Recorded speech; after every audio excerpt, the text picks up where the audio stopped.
ब्रह्म से शिव बाबा पधारे, बोलते ध्वनियों। ब्रह्म से शिव बाबा पधारे, बोलते ध्वनियों। ब्रह्म मुख से मधुर वाणी, बोलते ध्वनियों। ब्रह्म से शिव बाबा पधारे,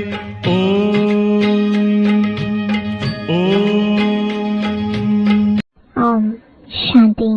आज 31 जुलाई 2024 बाबा के महावाक्य है, मीठे बच्चे, तुम्हें अपना टाइम वेस्ट नहीं करना है।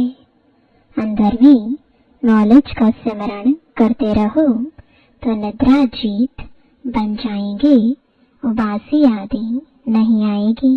प्रश्न है, तुम बच्चे बाप पर फिदा क्यों हुए हो? फिदा होने का अर्थ क्या है? उत्तर है, फिदा होना अर्थात बाप की याद में समा जाना। जब याद में समा जाते हो तो आत्मा रूपी बैटरी चार्ज हो जाती है। आत्मा रूपी बैटरी निराकार बाप से जुटती है तो बैटरी चार्ज हो जाती है। विकर्म विनाश हो जाते हैं, कमाई जमा हो जाती है। ओम शांति। रूहानी बाप बैठ रूहानी बच्चों को समझाते हैं। अब यहाँ तुम शरीर के साथ बैठे हो, जानते हो वित्तीय लोक में यह अंतिम शरीर है। फिर क्या होगा? फिर बाप के साथ शांति धाम में इकट्ठे होंगे। यह शरीर नहीं होगा। फिर स्वर्ग में आएंगे तो नंबरवार पुरुषार्थ अनुसार सब तो इकट्ठे नहीं आएंगे। यह राजधानी स्थापन हो रही है। जैसे बाप शांति का सुख का सागर है, बच्चों को भी ऐसा शांति का सुख का सागर बना रहे हैं।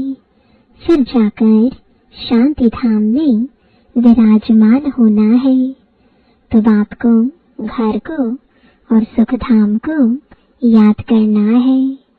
यहाँ तुम जितना जितना इस अवस्था में बैठते हो, तुम्हारे जन्म जन्मांतर के पाप भस्म होते हैं। इसको कहा जाता है योगाग्नि।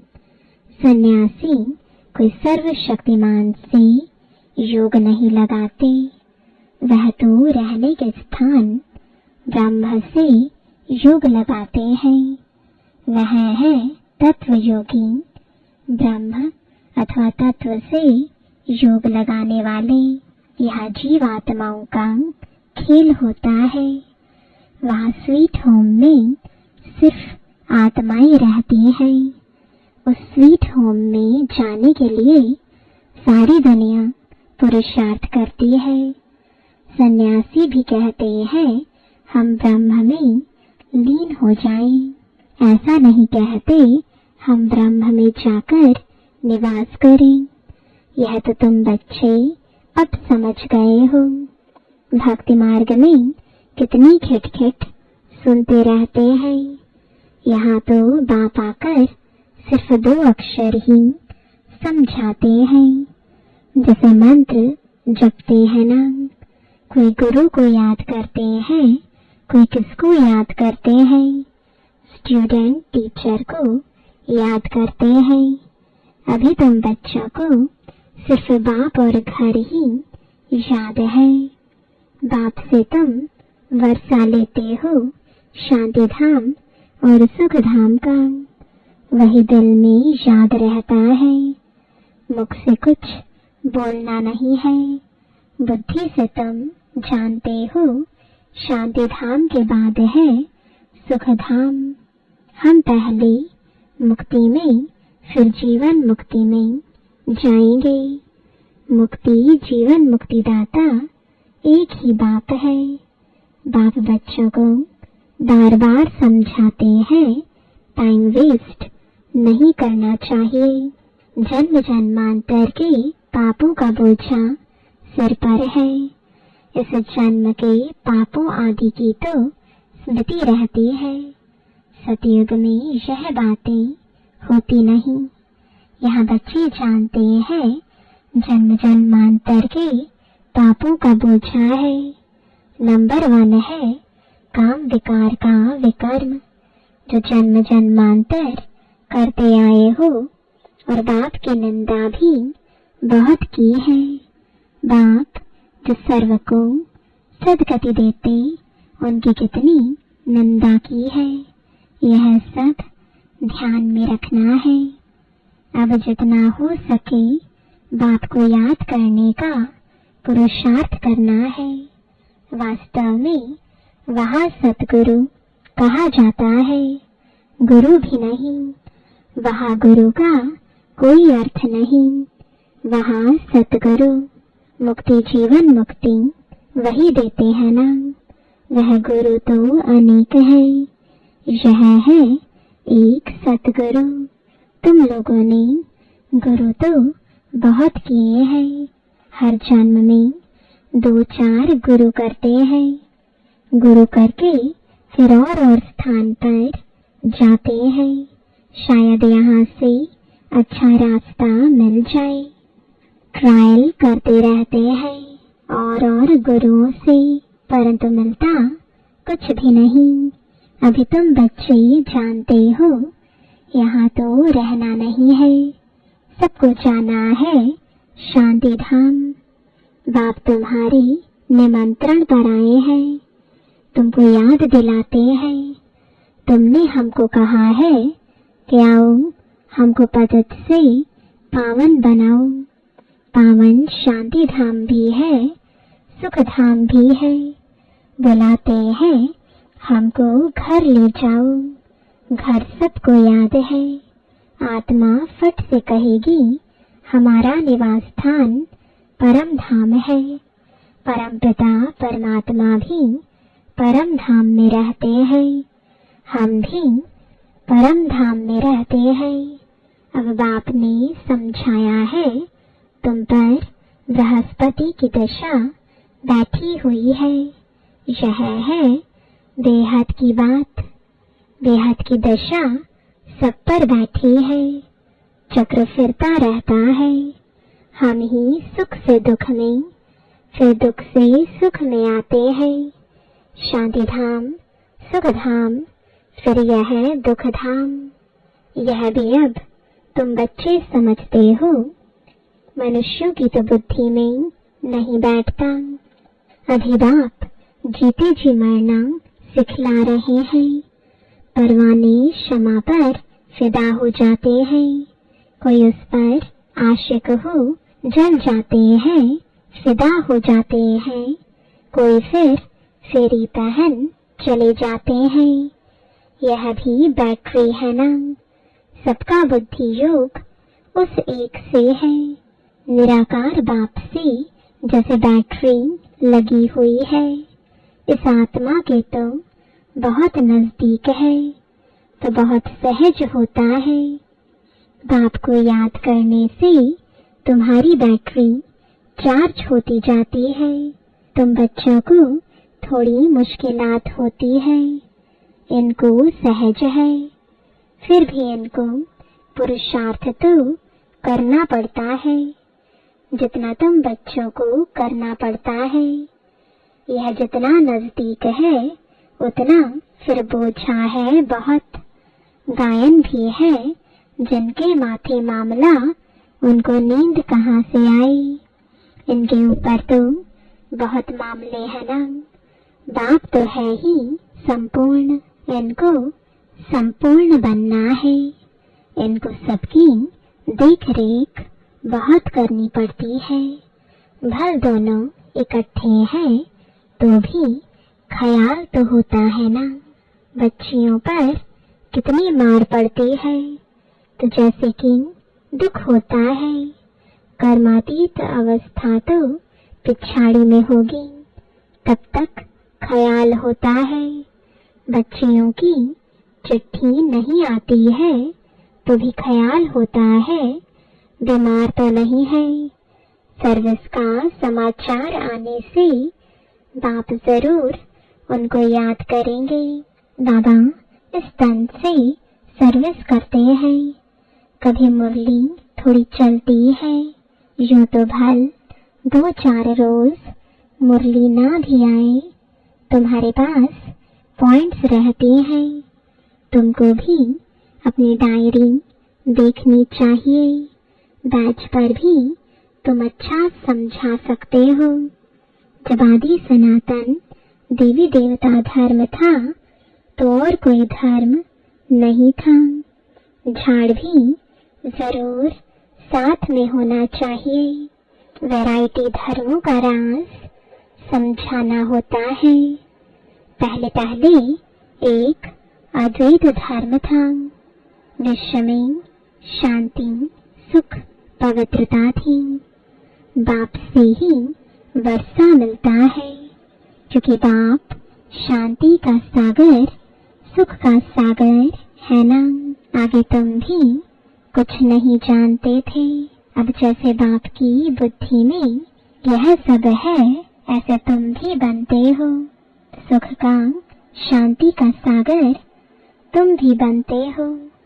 अपना पोता मेल देखना है, किस बात में कमी है। मैं बरोबर प्रेम का सागर हूँ। कोई ऐसी चलन तो नहीं है जिससे कोई नाराज होता हो। अपने ऊपर नजर रखनी है। ऐसे नहीं समझना है कि बाबा आशीर्वाद करेंगे तो तुम यह बन जाएंगे। नहीं, बाप कहते हैं मैं ड्रामा अनुसार अपने समय पर आया हूँ। मेरा यह कल्प कल्प का प्रोग्राम है। यह ज्ञान दूसरा कोई दे ना सके। सत बाप, सत टीचर, सतगुरु एक ही है। यह भी पक्का निश्चय है तो तुम्हारी विजय है। इतने अनेक धर्म जो है उन सब का विनाश होना ही है। जब सतयुगी सूर्यवंशी घराना था तो और दूसरा कोई घराना नहीं था। फिर भी ऐसे ही होगा। सारा दिन ऐसे ऐसे अपने से बातें करते रहो। ज्ञान के पॉइंट्स अंदर टपकने चाहिए, खुशी रहनी चाहिए। बाप में नॉलेज है, वह तुमको अब मिल रही है, उसको धारण करना है। इसमें टाइम वेस्ट नहीं करना चाहिए। रात को भी टाइम मिलता है। देखते हैं आत्मा ऑर्गन से काम करते करते थक गई है तो फिर सो जाती है। बाप तुम्हारी भक्ति मार्ग की सब थक दूर कर अथक बना देते हैं। जैसे रात को आत्मा थक जाती है तो शरीर से अलग हो जाती है, जिसको नींद कहा जाता है। सोता कौन है? आत्मा के साथ कर्मेंद्रियां भी सो जाती हैं। तो रात को सोते समय भी बाप को याद कर ऐसे ऐसे ख्यालात करते सो जाना चाहिए। हो सकता है पिछाड़ी में रात दिन तुम नींद को जीतने वाले बन जाओ, फिर याद में ही रहेंगे। बहुत खुशी रहेगी। 84 के चक्र को फिराते रहेंगे। उबासी वतन की यानी छुटका आदि नहीं आएगी। हे नींद को जीतने वाले बच्चों, कमाई में कभी भी नींद नहीं करना है। जब ज्ञान में मस्त हो जाएंगे तब तुम्हारी अवस्था वह रहेगी। यहाँ तुम थोड़ा टाइम बैठते हो तो कभी उबासी या झटका नहीं आना चाहिए, और तरफ अटेंशन जाने से फिर उबासी आएगी।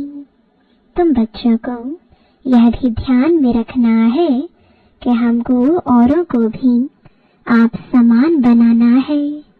प्रजा तो चाहिए ना, नहीं तो राजा कैसे बनेंगे। धन दिए धन ना खुटे, दूसरे को समझाएंगे, दान देते रहेंगे तो कभी खुटेगा नहीं, नहीं तो जमा नहीं होगा। मनुष्य तो बहुत मनहूस भी होते हैं, धन पर बहुत लड़ाई झगड़े हो पड़ते हैं। यहाँ बाप कहते हैं, तुमको हम यह अविनाशी धन देता हूँ तो तुम फिर औरों को देते रहो।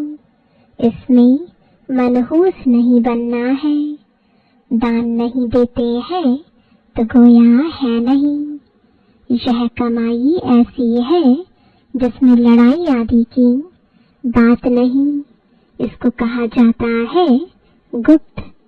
तुम हो इनकॉग्निटो वॉरियर्स। 5 विकारों के साथ तुम लड़ते हो। तुमको अननोन वॉरियर्स कहा जाता है। प्यादों का लश्कर बहुत होता है। यहाँ भी ऐसे है। प्रजा बहुत है, ताकि कैप्टन मेजर आदि सब है।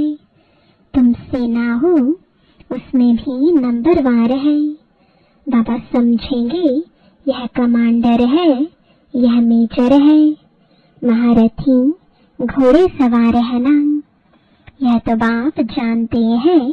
3 प्रकार के समझाने वाले हैं। तुम व्यापार करते हो अविनाशी ज्ञान रत्नों का, जैसे वह भी व्यापार सिखलाते हैं। गुरु चला जाता है तो उसके पिछाड़ी चेले चलाते हैं ना। वह है स्थूल, यह फिर है सूक्ष्म। अनेक प्रकार के धर्म है, हर एक की अपनी अपनी मत है। तुम भी जाकर उन्हों का सुन सकते हो। वह लोग क्या सिखलाते हैं, क्या क्या सुनाते हैं। बाप तो तुम्हें 84 के चक्र की कहानी समझाते हैं।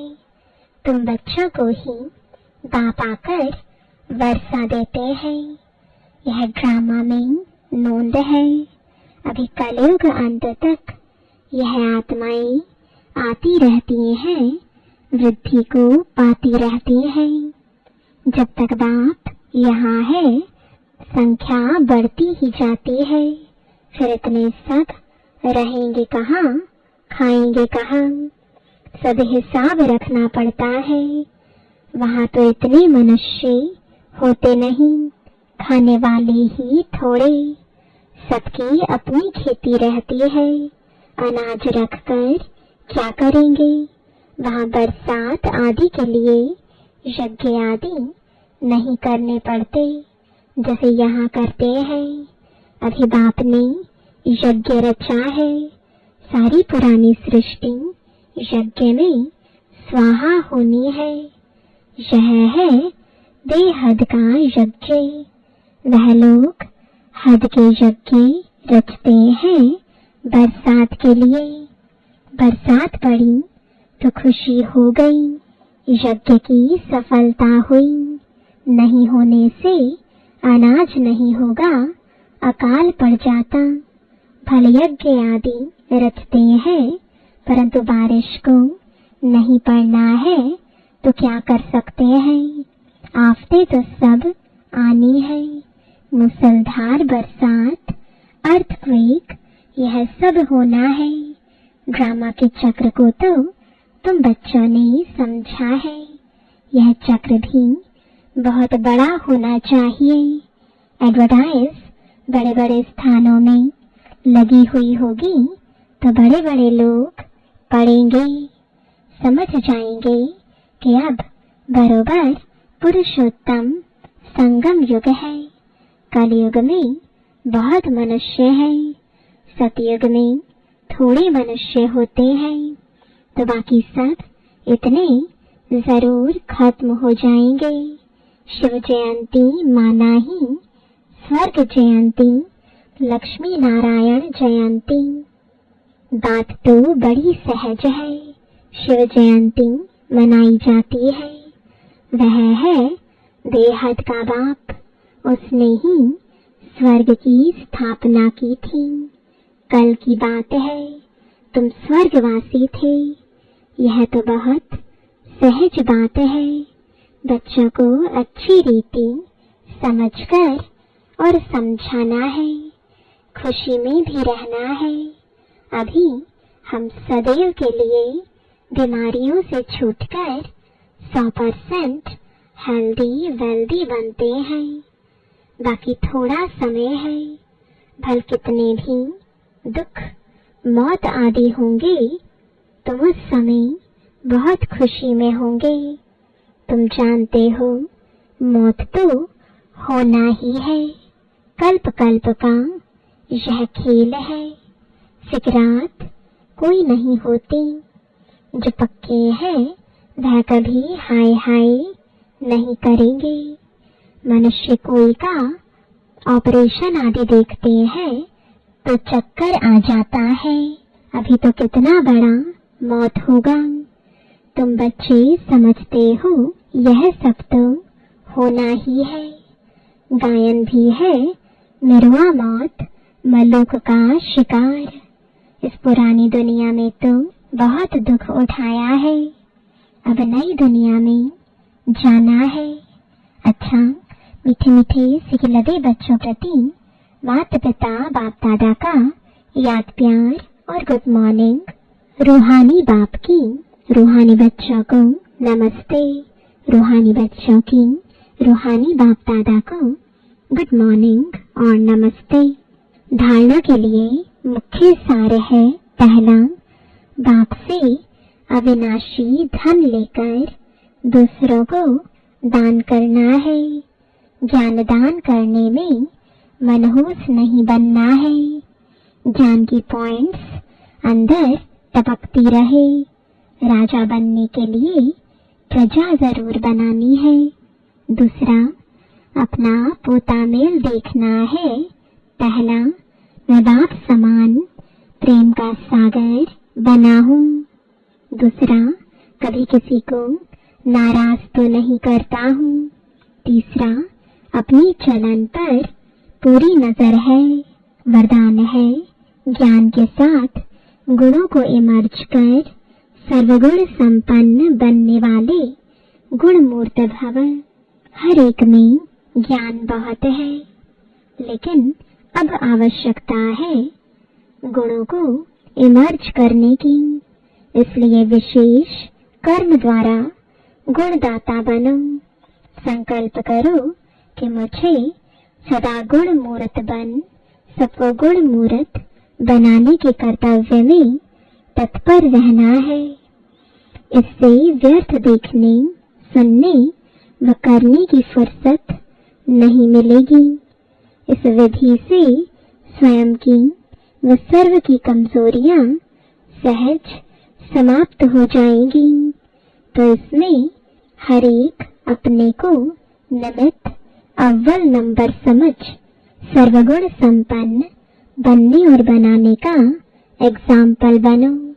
स्लोगन है, मनसा द्वारा योगदान, वाचा द्वारा ज्ञानदान और कर्मणा द्वारा गुणों का दान करो।